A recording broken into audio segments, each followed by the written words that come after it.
Now, to measure how you're going through the day in terms of hitting your calorie targets, you'll know what your calories and macronutrient target are meant to be. So say I have a protein goal of 140 grams, carb goal of 100 grams, and a fat goal of 70 grams.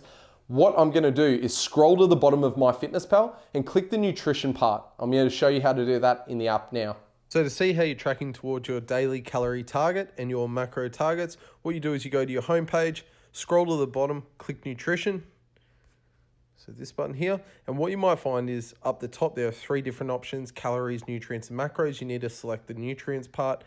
And what you can see is I've had 61 grams of protein, 88 grams of carbs, and 27 grams of fat. And I need to forget about the goal that's set by Myfitnesspal. It's irrelevant. You need to go off the goal that either myself or Haley has set you so that you can track your progress towards your specific individual goals. All right, so once you get to this page, what you're gonna do is look at the carbohydrate, the protein, the fat target. You're gonna see how far you are towards those goals and then be able to make decisions on what sort of food you eat to finish the day so that you hit your goals.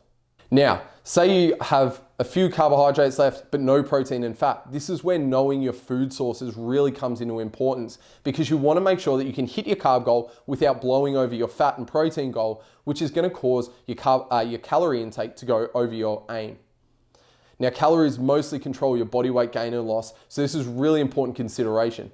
So this is where things like having a good cereal source, having something like dextrin, having any sort of really easy carb source, say peckish crackers, can come in handy, because you can hit your carb target without having to blow over your protein and fat. Similarly, having a good protein powder will let you hit your protein target without going over your carbs and fat.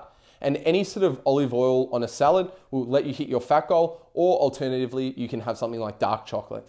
The last point I want to touch on, guys, is the importance of tracking cooking oils. So if you're tracking with an oil, say an olive oil for instance, this is really important because often there are unknown calories in here that you wouldn't usually be tracking that can make a really big impact in your total calorie intake.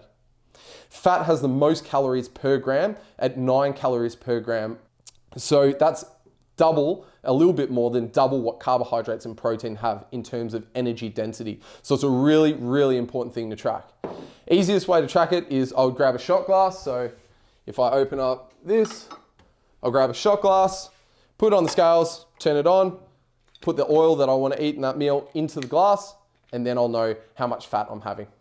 So guys, this is a bit of a crash course on how to track your nutrition, macros and calories on Myfitnesspal.